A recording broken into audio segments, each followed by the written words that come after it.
Իրավագիտության թեկնածու դոցենտ, փաստաբան Գևորգ Պետրոսյանի հետ։ Բարև ձեզ, պարոն Պետրոսյան, շատ ուրախ եմ ձեզ տեսնել Դիտակետի տաղավարում, շատ նամակներ ենք ստացել, թե ինչու չենք հրավիրում ձեզ, սակայն դուք այսօր այստեղ եք, տարբեր թեմաներից կխոսենք, քանի որ շատ թեմաներ են կուտակվել։ Պարոն Պետրոսյան, ճիշտ ասած, մեզ հաճախ քաղաքացիները մեր սոցիալական, տնտեսական, մշակութային խնդիրներով են դիմում, որ տեսեք ինչ վիճակում ենք ապրում եւ գնալով ավելի վիճակը վատթարանում է։ Օրինակ, թոշակների հետ կապված, երբ Նիկոլ Փաշինյանը տարբեր հայտարարություններ է անում աղքատության հետ կապված, օրինակ, եթե ըստ Նիկոլ Փաշինյանի մարդը աղքատ է, դրանում ինքն է մեղավոր, պետությունը կամ կառավարությունը որևէ մեղք չունի, ուրեմն դուք եք աղքատ, ես ինչ կարող եմ անել։ Սկսենք այդ հայտարարություններից։ Սկսենք։ Ուրեմն դահոլ Նիկոլը դիրքեր հանձնող որկրամոլ լրագրողը։ Դահոլ, հիմա որ ես ասեմ դահոլ, դուք հասկացեք դիրքեր հանձնող որկրամոլ լրագրողը, այդ հապավումն է։ Նա ընդհանրապես պատկերացում չունի սոցիալական պետության մասին։ Բա պետության դերը ինչու՞մ է կայանում։ Եթե քո սահմանադրության առաջին հոդվածում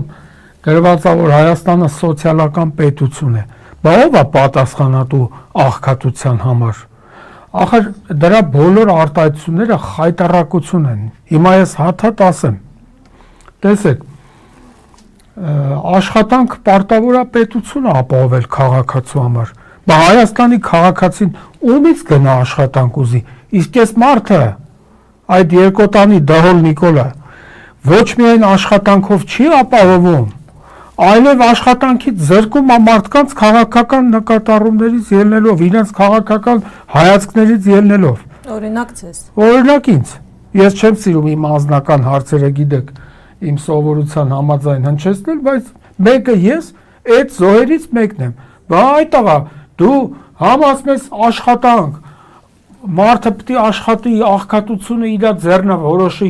աղքատ լինի թե չէ, բայց դու մարդկանց աշխատանքից հանձնարարում ես զրկել իրենց քաղաքական հայացքների պատճառով։ Դրա համար ես պարզապես չեմ ուզում թիրախավորել ընդդիմությանը, բայց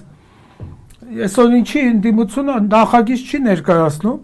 աշխատանքից անհիմն ազատման համար քրեական պատասխանատվության ենթարկելու մասին։ Մեր նախկին քրեական օրենսգրքի 137 հոդված այդպիսի հանցակազմ էր նախատեսում։ Ակնհայտ անօրինական ազատման համար։ Հիմա այսօր մարդկանց կանչում են հազարավոր մարդկանց։ Մենակ ես իմ մասին չեմ խոսում։ Ինձ շատ դասախոսների, ասենք ես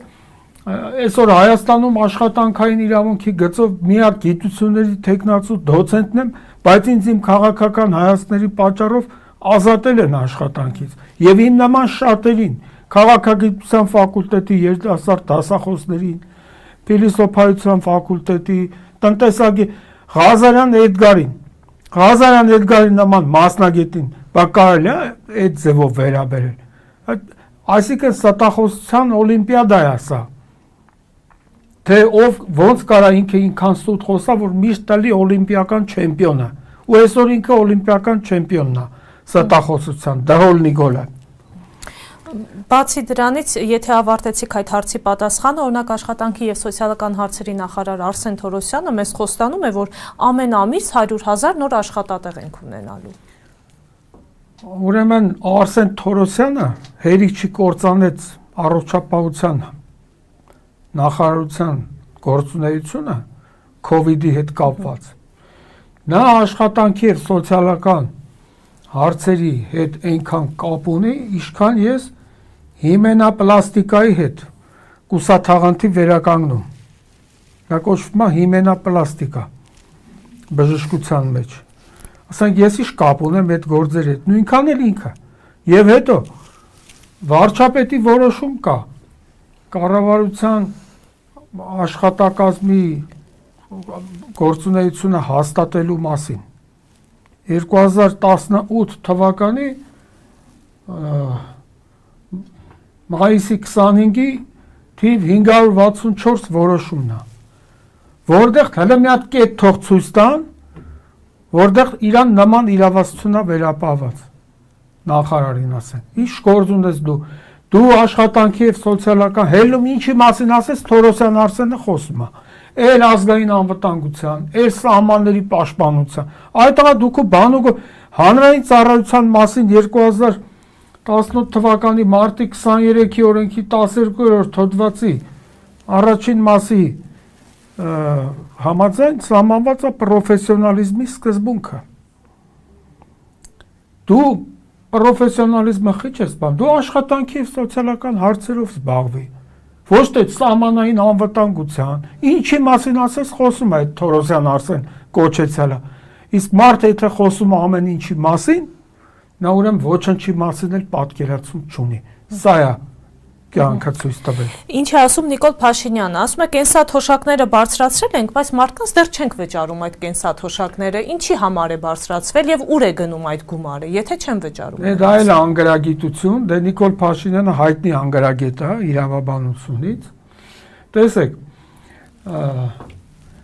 Սահմանադրական դատարանի որոշում կա 2006 թվականի հոկտեմբերի 24-ի թիվ 649 որոշումն է, որտեղ ասում է, որ աշխատավարձը եւ կենսաթոշակը հանդիսանում են անձի սեփականությունը։ Իսկ Սահմանադրության 60-րդ հոդվածի համաձայն անձը ազատ է իր սեփականությունը իր հայեցողությամբ տնօրինելու հարցում։ Այսինքն եթե դա իրան հասանելի է, դու ոնց չես վճարում։ Այդ նույն բանն է, ոնց որ դու մարդուն բերես աշխատացնես, ասենք գործատու ես, բերես աշխատացնես, բայց ասես աշխատավարձը չեմ տալիս, քանի որ ես չգիտեմ դու դա ինչ ուղղությամբ ես ծախսելու։ Այսինքն սա սեփականության իրավունքի գնդակահարություն է։ Քո ինչ գործն է, թոշակառուն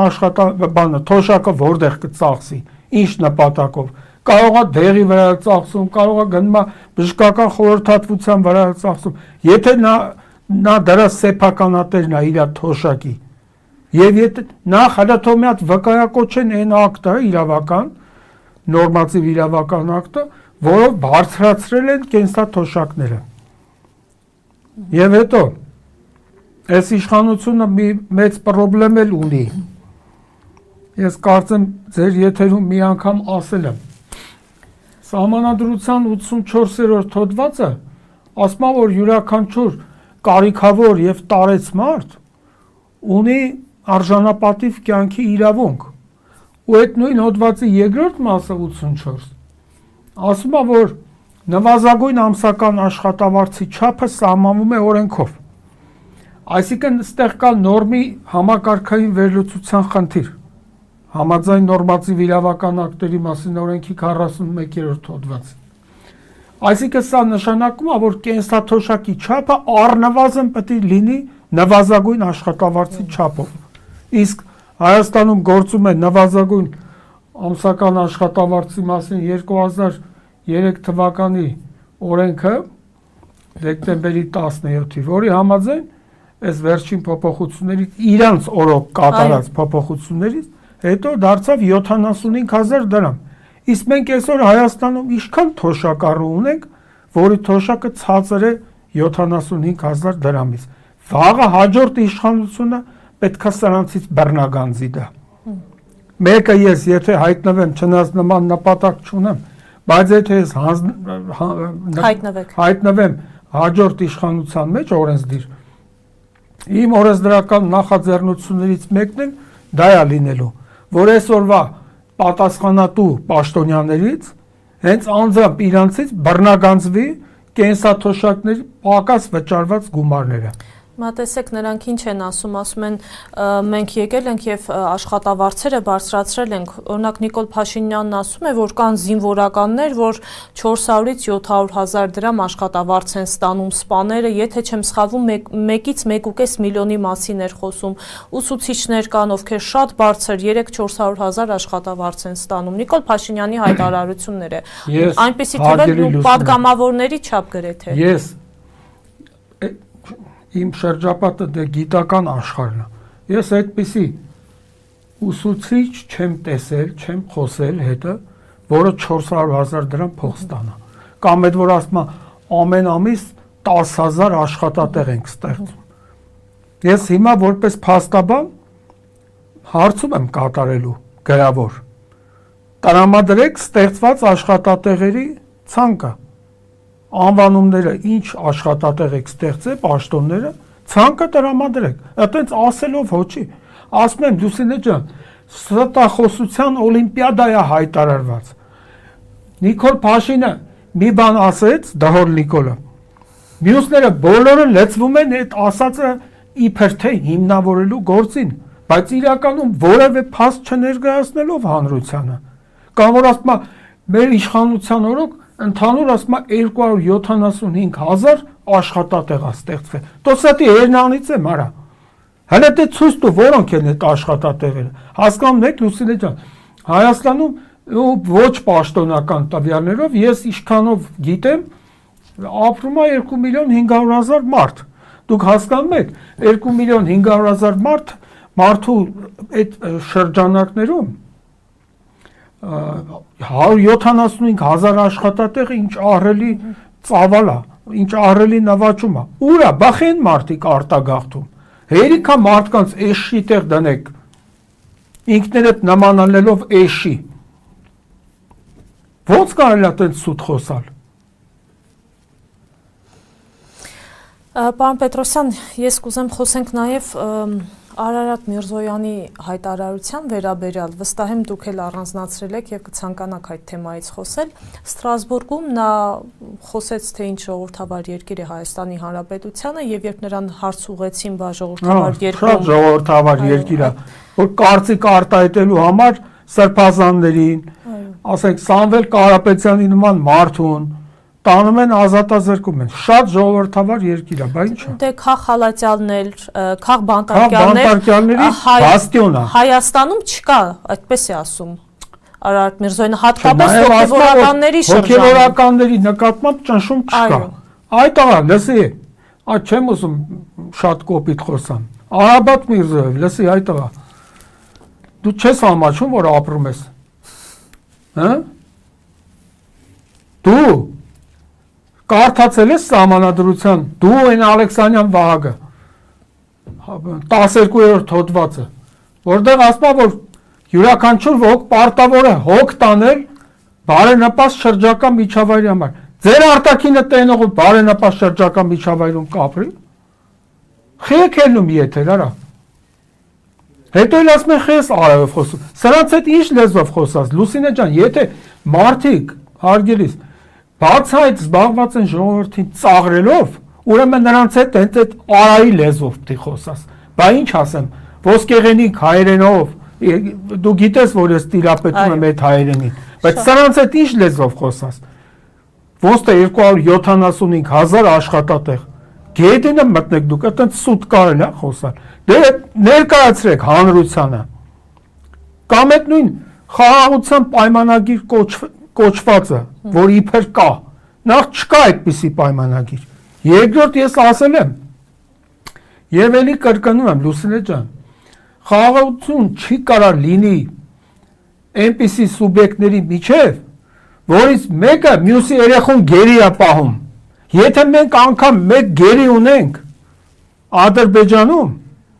ուրեմն խաղաղության մասին խոսք չկա։ Բենզին ենք բերում, ցորեն ենք բերում, արա այդ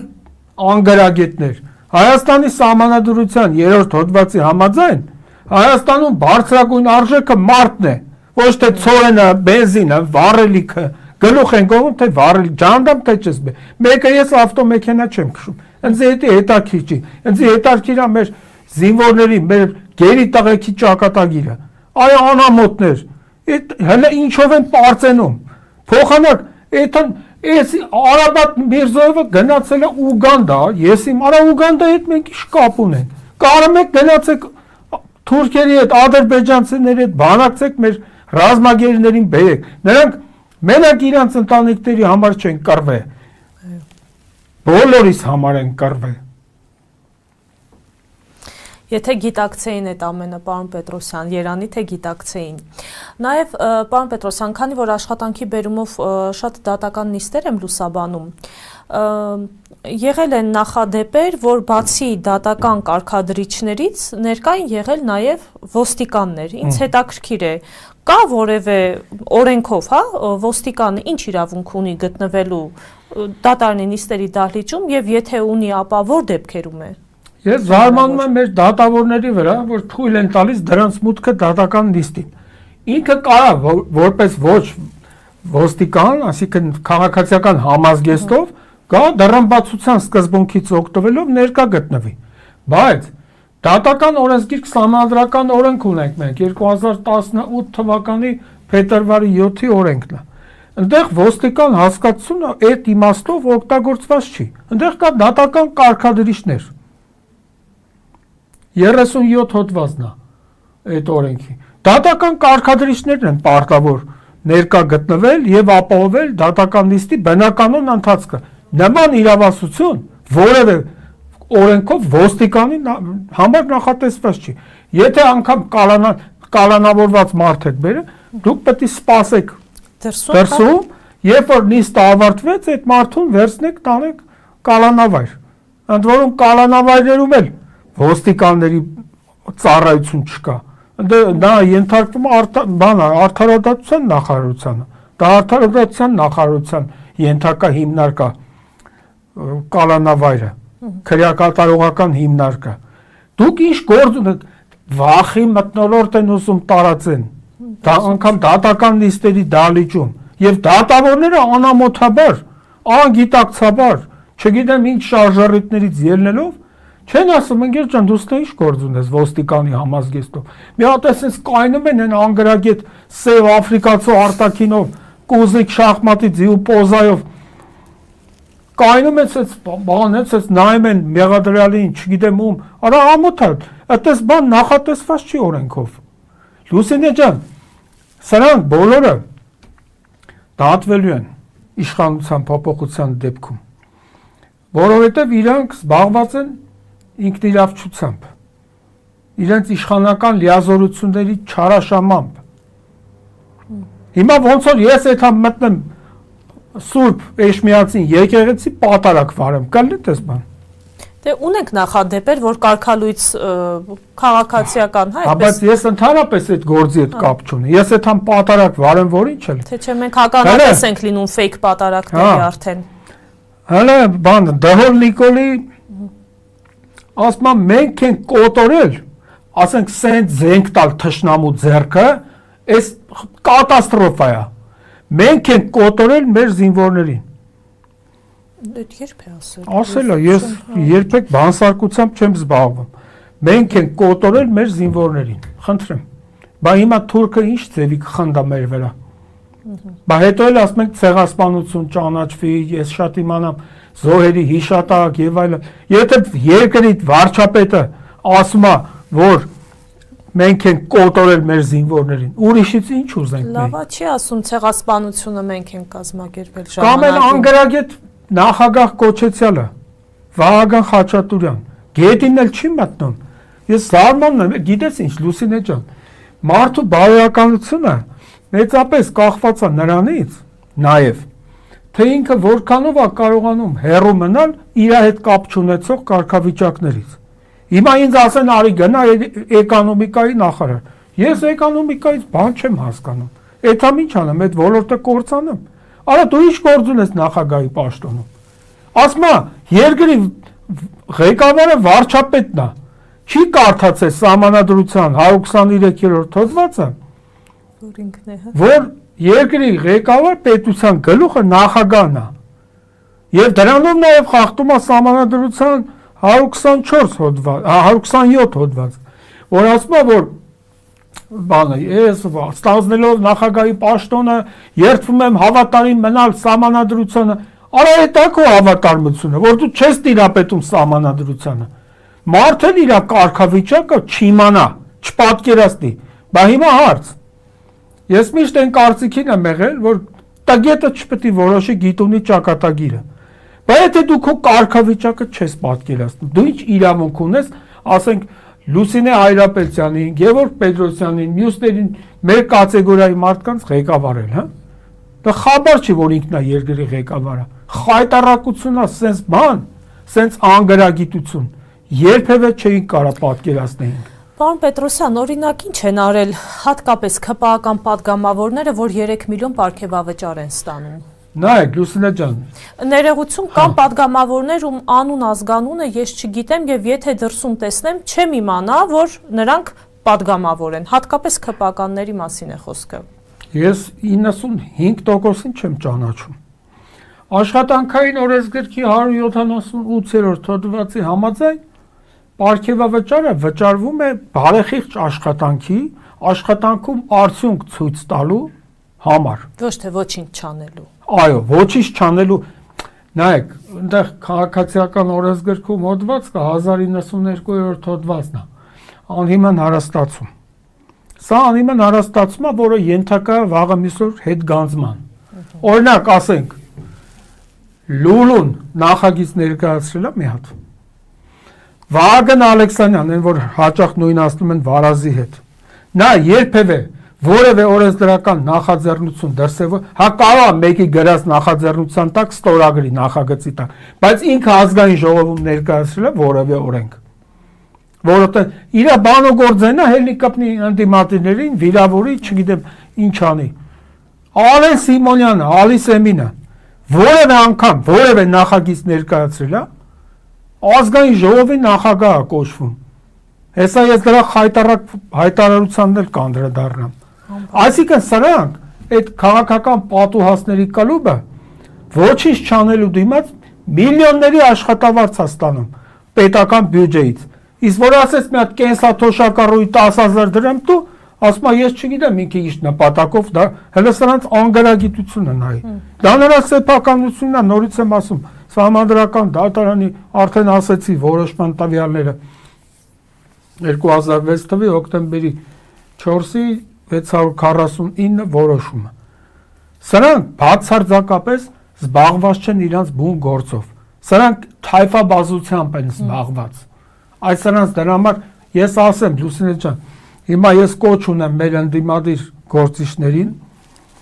գիտեք հարգելի ընդդիմադիրներ, եթե իսկապես դուք ընդդիմադիր եք, եթե այստեղ խաղ չի խաղում, դուք պետք է համախմբվեք, որովհետև միայն այդ պարագայում է հնարավոր սրանց վռնդել իշխանությունից։ Ուրիշ տարբերակ չկա։ Ես մի քիչ որևէ մեկին չեմ ուզում հիմա անվանակոչել,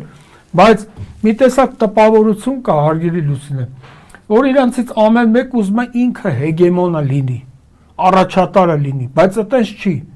Իրավաբանության մեջ ես բազմաթիվ առիթներով ասել եմ, գոյություն ունի գերակա շահ հասկացությունը։ Հիմա այսօր գերակա շահը այս հայաստանակործան, ազգակործան, սփյուռքատյաց իշխանություններից ազատվելն է։ Հետո վաղը միսօր ձեր մեջ եթե ինչ-որ տարաձայնություններ կան, սրանցից ազատենք երկիրը։ Դուք եկեք իշխանության իրար հետ, հետո ձեր հարաբերությունները պարզեք, թե չէ ամեն մեկը ուզում է առաջինը ինքը երևա։ Ես խնդրում եմ բոլորին, իրական ընդդիմադիրներին, եւ էդի հիմա պետք է լինի այդ համախմբումը, ոչ թե ընտրություններից 10 օր առաջ, որ չկողմնորոշվեն ով ինչ անի։ Հիմա պետք է լինի։ Հիմիկվանից Դհոլ Նիկոլը պետք է տեսնի, որ իր դեմ կա կազմակերպված ուժ, հակադրություն։ Իհարկե։ Թե չէ վերջի պահին որ ոչ մեկ շունը տիրոջը չի ճանաչում այդ վիճակն առնելու։ Հələ ինչ ասում Դհոլ Նիկոլը։ Ամբիցիոզ է հնչում։ Այսօր Հայաստանը գտնվում է բարեկեցության պատմականորեն ամենաբարձր կետում։ Ասենք ինչ ասես այս մարդուն։ Մարդիկ հացի փող չունեն, բայց բարեկեցիկ են։ Սոված բեռնում են, բժշկի փող չունեն։ Այսօր դուք որ գնաք հիվանդանոց, տենակ ասեմ, ընդ ավելի շատ մարդ կա, քան փողոցներում։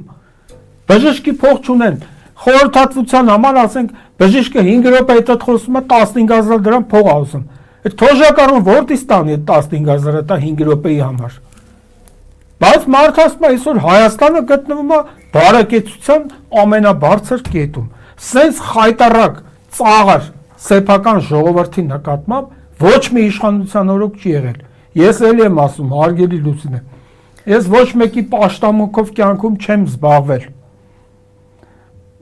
Բայց ճշմարտությունը պետք է ասել։ Սենց խայտարակություն ոչ մի նախագահի օրոք չի եղել։ Ոչ Լևոն Տեր-Պետրոսյանի, ոչ Ռոբերտ Քոչարյանի, ոչ Սերժ Սարգսյանի։ Սա ուղղակի վերջն է, խայտարակության գագաթնակետն է։ Էկոնոմիկայի նախարար 98 թվականի երկրաշարժին կոռուպցիայի պատճառով է այդքան մարդ մահացել։ Խնդրեմ, ասենք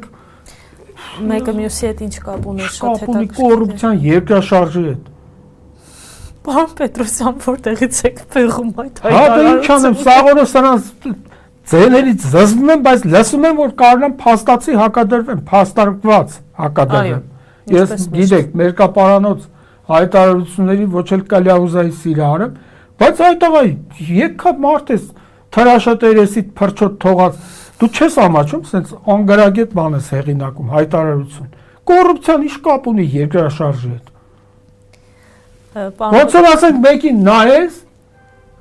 էթա հղի կնգա ասենք, վիժի ասի, ես իր հայացքից վիժեցի։ Հետո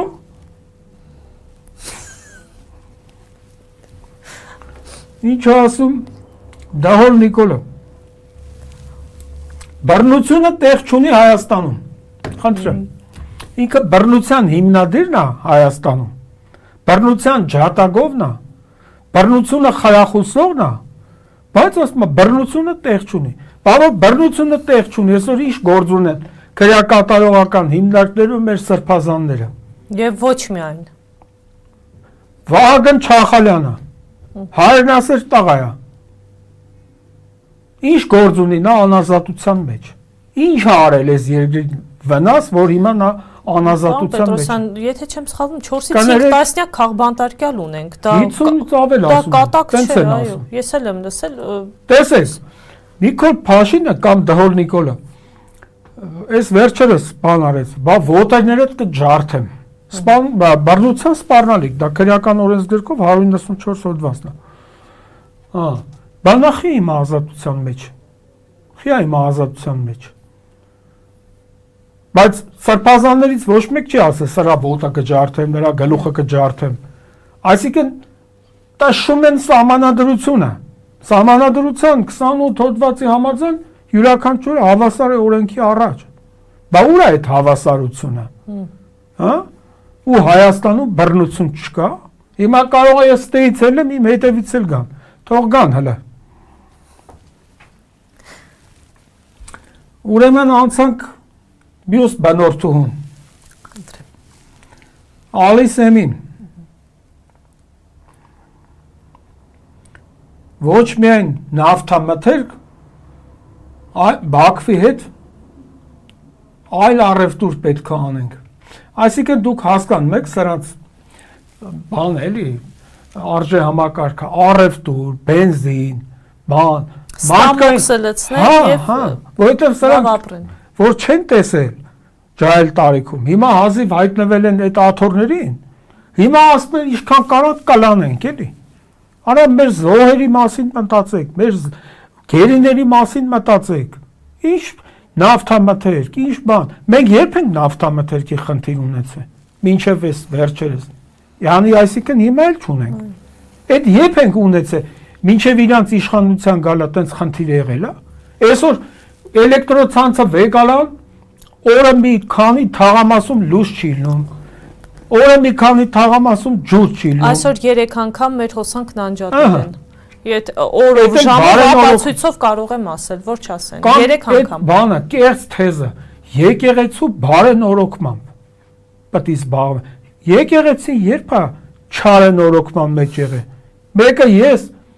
մանուկ հասակից ծնողներիս հետ գնացել եմ Մայրաթոր Սուրբ Էշմիածին։ Ես ընդ որ ասում է չուլան է եկեղեցին, ես ինչ արա ամոթ այտղա Դահոլ Նիկոլ ամոթ դու ընդհանրապես ամոթի հետ լրիվ վերջնահաշվարկ կատարած մարդ ես։ Ինչ ա եղել այդ եկեղեցում, որ բարենորոք են։ Եվ հետո գիտեք ինչ, ես չեմ սիրում ընտանիքի անդամներին անդրադառնալ, բայց եկեղեցու բարենորոգման մասին խոսողները պետք է ամենաառաջինը հոգ տանեն իրենց ընտանիքների բարենորոգման մասին, որովհետև հույն փիլիսոփա Սոկրատեսին, որ հարցրել են ինչ կարծիքի եք երկիրը ղեկավարելու մարդու ունակությունների հարցում, ասել է երկիրը պետք է ղեկավարի այն մարդը, որը կարողանում է ընտանիք ղեկավարել։ Կարծում եմ ես սրանով ամեն ինչ ասեցի։ Պարոն Պետրոսյան, Ալեն Սիմոնյանի հետ կապված լրագրողներին ճեպազրույց էր տալիս, ասեց մենք ավելի լավ արդյունք ենք այս 26 թվականի ընտրություններին ունենալու, քան 21 թվականին, 52+ ձայն եք հավաքելու, վստահեցնում էր։ Ալեն Սիմոնյանը այդ նույն հաջողությամբ կարող ասի, ասենք ես Հիտլերի քավորն եմ, հո մենք չենք հավատալու դրան։ Բայց որտեղից իրենց այդ վստահությունը, պարոն Գեղեցիկները հավանական պետք է անեն։ Ես ասում եմ, եթե իրանք կեղծիկ չանեն, բռնարարքներ չթույլ տան, մարդկանց ապօրինի չկալանավորեն, իրենք չեն անցնելու, սկի 5% չեն հաղթահարելու։ Հո տենց ասելով չի։ Ասենք դուք Ալեն Սիմոնյանին մինչև ազգային ժողովում հայտնվելը ճանաչել եք։ Ես ճանաչել եմ։ Ինչ որ տեսահոլովակներում էր նկարահանվում։ Հա, քուչիկների մեջ կոնցի տալով, բանով, հա, էտա։ Այտենց է ճանա, բայց որպես քաղաքական գործիչ։ Նա ինչ է Իրանից ներկայացնում, որ նման քաղաքական դատողություններ անի, բանա, կանխատեսումներ անի։ Ուրեմն եթե Դհոլ Նիկոլը կեղծիկ չարեց, ինքը չի անցնելու։ Ես ճիշտ է, կան շատ շեղվածներ, մոլորյալներ, բան, բայց թեկուզ եթե անցնի էլ, ասենք 5%-ից 2%, լավ 7% կհավաքի, բայց ինքը չի կարող մեծամասնություն լինել։ Դրա համար էլ հիմա ինքը անցել այս բռնարարքներին, որ կարողանա վախի մթնոլորտ ստեղծի, մարդկանց քրեական հետապնդման ենթարկելու վախի զգացում ներարկի, որ ինքը կարողանա հաղթել։ Այլ տարբերակ չկա, դրա համար ես ելի եմ խնդրում մեր ընդդիմությանը։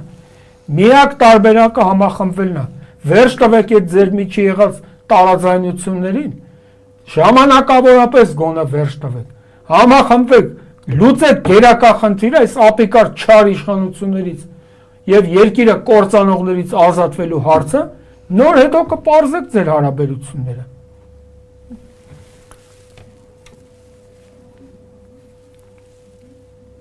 Ինչ խոսում են նավթի ու բանի մասին։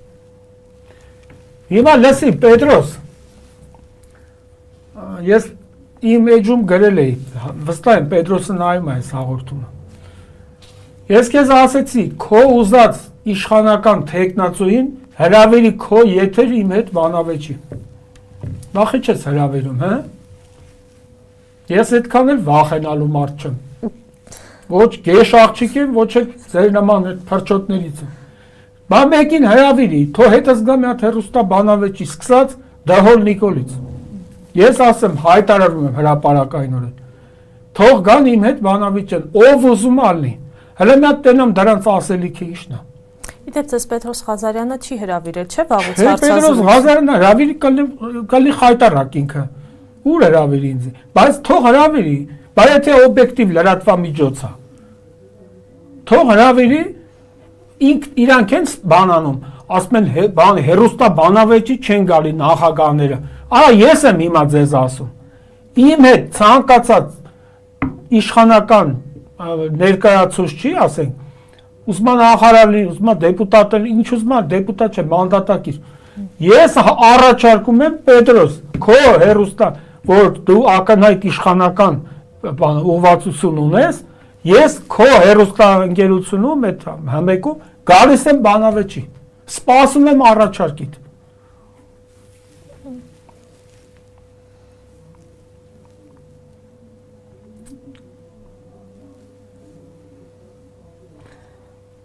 Այնքան բան կա ասելու։ Պարոն Պետրոսյան, ըստ օդում կախված լուրերի ասում են, որ Ալեն Սիմոնյանը հնարավոր է ՔՊ-ի վարչապետի տեխնացու լինի, այդպես Ինչ եք կարծում, ունի այդպիսի ցանկություններ, նպատակներ Ալեն Սիմոնյանը եւ կարծում եմ ցանկացած քաղաքական գործիչ ձգտում է դրան։ Գիտեք ինչ, ձգտելը իր իրավունքն է, բայց ձգտումը պետք է բարոյական լինի։ Օրինակ տեսեք, ես մեր բոլոր հաղորդումների ժամանակ ասում եմ, ես նպատակ չունեմ այդպես հստակ ամրագրված ոչ պատգամավոր դառնալ, ոչ նախարար դառնալ չունեմ։ Պետք չի ինձ։ Ես այդ ամեն ինչը ունեցել եմ, վայելել, զբաղեցրել եմ այդ կարգավիճակները։ Այդ ջահել տարիքում այդ բերկրանքներն եմ վայելել, որ ասենք 36 տարեկանում նախարար, չգիտեմ 44 տարի։ Հիմա իմ այս տարիքում ես նման նպատակ չունեմ։ Հա, եթե տեսնենք հանգամանքները ինչպես կլինեն, կարող է եւ որոշեմ համագործակցել մի ուժի հետ, որի նկատմամբ հավատ ունեմ եւ գնամ զբաղեցնեմ այդ կարգավիճակը։ Բայց դա իմ համար այլևս վայելք չի։ Դա ավելի շատ չարչարանք է։ Ես պատրաստ եմ չարչարվել հանուն երկրի, ոչ թե հանուն անձի։ Ես երբեք ոչ մեկի չեմ ծառայել։ Եվ առավելևս 53 տարեկանում պատրաստ չեմ որևէ մեկին ծառայեմ։ Իսկ իրանք պաշտոնի համար իրանք սեփական հարազատներին աճուրդի կհանեն։ Էլի հարցեր եթե ունեք, տվեք, որտեղ ես մի քանի բաներ ունեմ ասել։ Դուք ինչ առանձնացրել եք, ասեք, վերջում ամփոփիչ արդեն։ Ահա, այդ Պապոյանա ինչ է այդ, եկան էլի նորից։ Էկոնոմիկային։ Նոր բեռ է գալիս Ադրբեջանով։ Եկած երրորդ կարգի ցորեն, հա։ Հələ սրանց բանը գործ։ Այդ երբ մեզ համար այդպես Ադրբեջանը, ինչ ասեմ, ցանկալի գործընկեր դարձավ կամ Ադրբեջան անունը տալուց այդ երբ սկսեցինք մենք այդպես ոգևորվել, հպարտանալ։ Գիտեք, հարգելի լուսն է, այստեղ իշխանությունը պահելու խնդիրն է։ Հիմա սրանց միակ բանը արդեն իրանց հույսը Թուրքիան ու Ադրբեջանն։ Տեսեք, Ռուսաստանի հետ հարաբերությունները մաղթարել են, որ ես չեմ ասում Ռուսաստանը սուրբ է եւ այլն, բայց եղել է մեր մշտական ամենահավատարիմ գործընկերը, դաշնակիցը։ Բայց այսօր Ռուսաստանի հետ այս մարդը Նիկոլա պատրաստ է էթա Թուրքի դեմը կռանա, մենակ թե իր իշխանությունը պահի։ Իր ամբողջ գործունեությունը դա է ապացուցում։ Հիմա ես դուք գրագետ մարդ եք, հարց եմ տալի, Հայաստանում ինչ առաջընթաց կա որ ոլորտում, չեք կարա պատասխանեք։ Պարոն Պետրոսյան, նաև մի հարց էիք ինձ տվել մեկ զրույցի ժամանակ, ասում եք, ինչ որ, հա, այսպես հայտնի արվեստագետ, որ այսօր կանգնած է Նիկոլ Փաշինյանի եւ իր թիմի կողմից, երևի ձեր հարցից մեկ ամիս անցել է, ես չունեմ այդ պատասխանը, ամենայն անկեղծությամբ։ Անգարագետ, անտառաճանաչ, որ ասես Այբուբենը ասի, չի կարա ասի, հայոց Այբուբենը չի կարա ասի։ Սաղ էդ են իրա կողքինները։ Մի հատ իրա կողքը ցույց տվեք, մի հատ նորմալ գիտնական, չկա։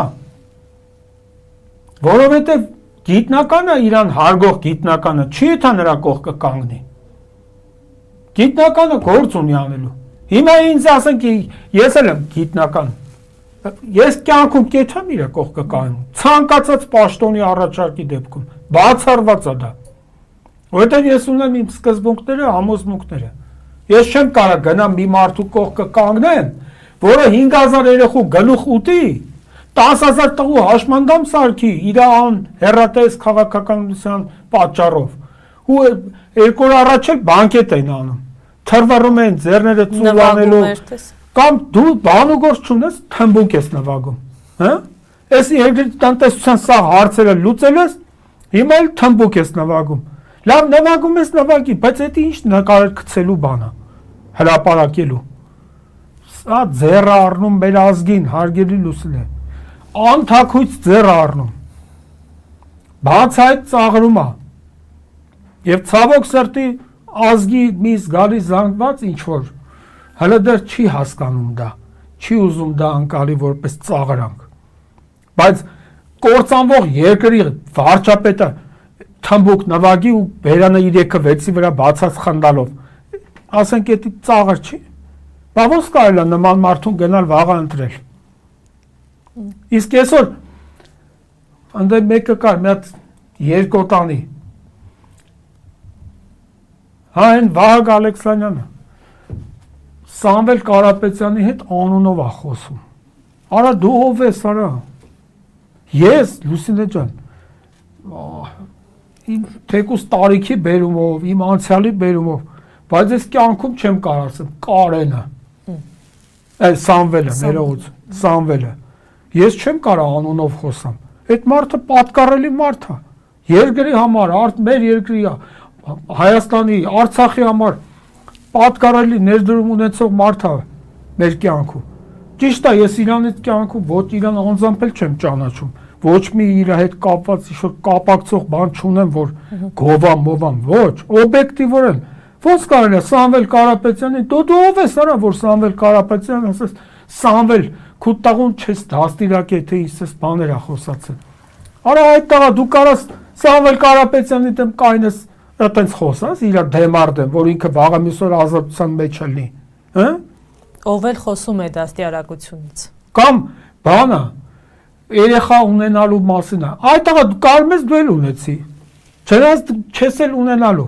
Ես ոչ թե նավսում եմ, անիծում եմ, այլ դու չես, որտեղ այտենց անճաշակ աղջիկ դժվար թե գտնվի Հայաստանում,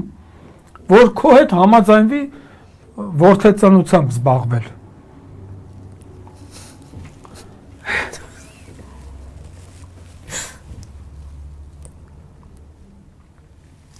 Ոչ ոք չգիտի, այսի բան Դահոր Նիկոլն ասում, թե մեր եկեղեցին ինչպես է ֆինանսավորվում։ Նայեք, սենց անգարագետ մարդ ես չեմ տեսել կյանքում։ Արա մեռանք ասելով, Սահմանադրության 17-րդ հոդվածի 2-րդ մասի համաձայն պետությունը անջատ է կրոնական կազմակերպություններից։ Մի հատ էլ ասում է, եկեղեցին է միջամտում պետության գործերին։ Լրիվ հակառակն է ներկայացնում։ Իրանք եկեղեցու գործերին միջամտում են։ Ես անձամբ վեհապարին չեմ ճանաչում։ Այսինքն ստե անձնական պաշտպանության խնդիր չի։ Բայց այս շարժումը որակում են որպես ոչ թե վեհապարի անձի դեմ իշխանության պայքար, գրոհ, այլ հայաստանյան ծառայելական Սուրբ եկեղեցու դեմ գրոհ։ Ես դրա համար եմ այդքան վրթովված խոսում այս թեմայով։ Սա անձի դեմ չի։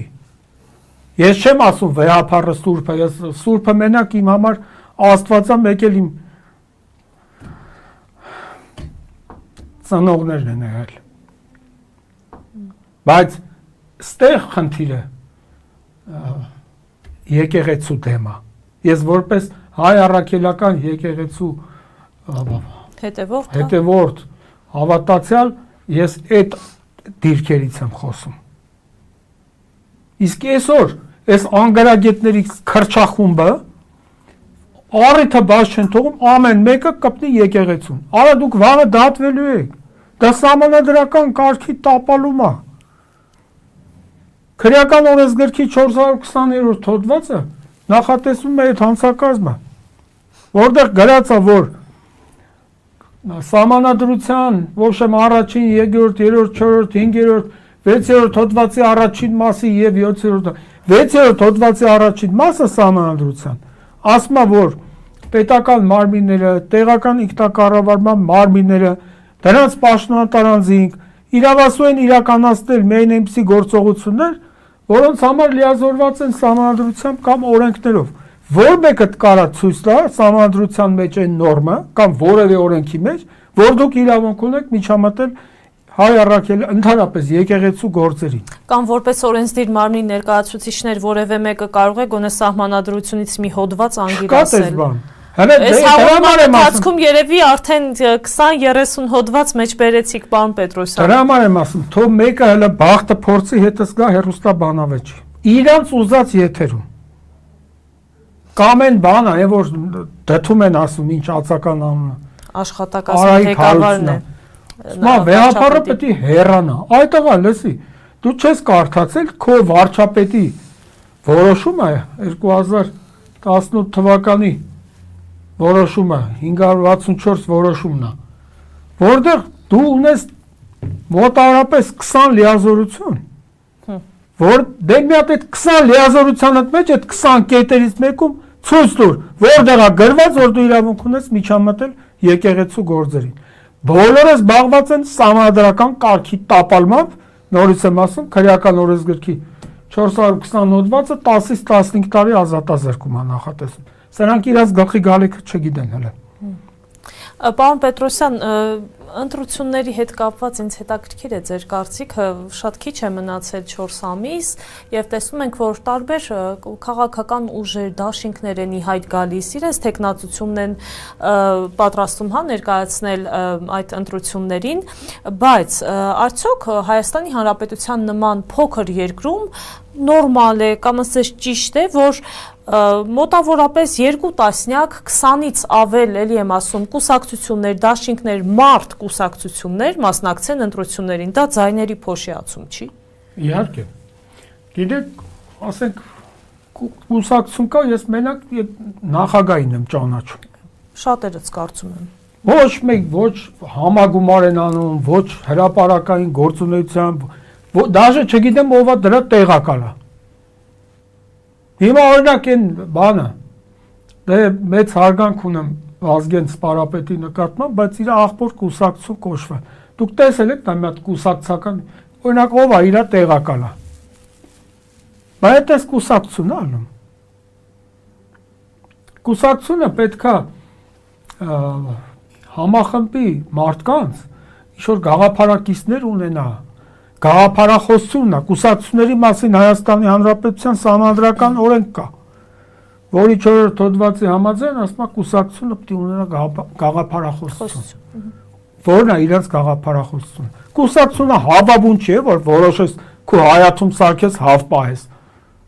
Կուսակցությունը դա քաղաքական միավոր է, որը պետք է ունենա կոնկրետ գաղափարախոսություն, եւ այդ գաղափարախոսությունը կիսողներ լինեն։ Ոչ թե մի անձով հելում են ասում են, «Էս ինչ կուսակցության նախագահ»։ Դու ուր է դե կուսակցություն։ Եվ մենակ էդի չի, շատերը կան։ Սրանք չգիտեն մի աջ ձեռը չի իմանում ձախ ձեռը ինչ անում։ Նայեք։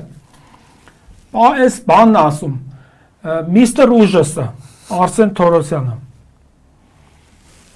Պաշտոնապես հայտարարում եմ, չենք պատրաստվում բարձրացնել կենսաթոշակային տարիքը։ Քանի կար մինչև էս։ Նիկոլ Դահոլը ասում էր կենսաթոշակի տարիքը պետք է բարձրացնենք։ Պատկերացնում եք, նախարարը չի հիշում, թե ինչ ասել վարչապետը։ Մասես կառավարություն ալու։ Խայտարակության գագաթնակետն ասում եմ։ Էս ով է։ Փաշինյանը չի դառնում դոլարային միլիոնատեր, որ վախենա ապօրինի գույքի բռնագանձումից։ Արա, այդ տղա, չեմ էլ ճանաչում, դե սրանց ով է ճանաչում։ Դու վստահ ես, որ դոլարային միլիոնատեր չի Փաշինյանը։ Հա՞։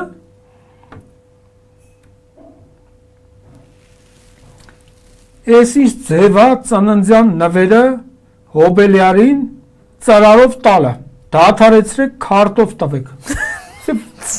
Դահոլ Նիկոլն ասում, արա քո ինչ գործն արա։ Կարող ես ծրարի մեջ մի հատ սիրարական նամակ եմ գրեմ։ Դու էս ինչով ասա զբաղված, թմբուկ նվագելով, ծրարի բովանդակությամբ, քարտով ոնց ես խոստովանում, արա։ Արա լավ ամոթանա, գեդինը չես մտնում, դու ինչով ես զբաղված։ Ախ դե այ Լուսինե ջան, այնքան բան եմ առանձնացրել։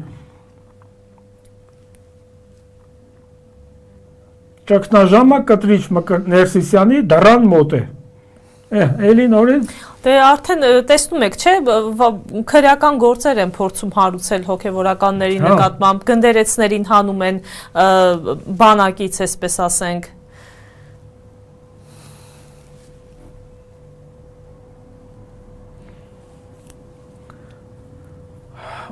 Լրիվ շատ թեմաներ եք ինչպես հասկանում եմ առանձնացրել ժամանակի խնդիրն է։ Այո։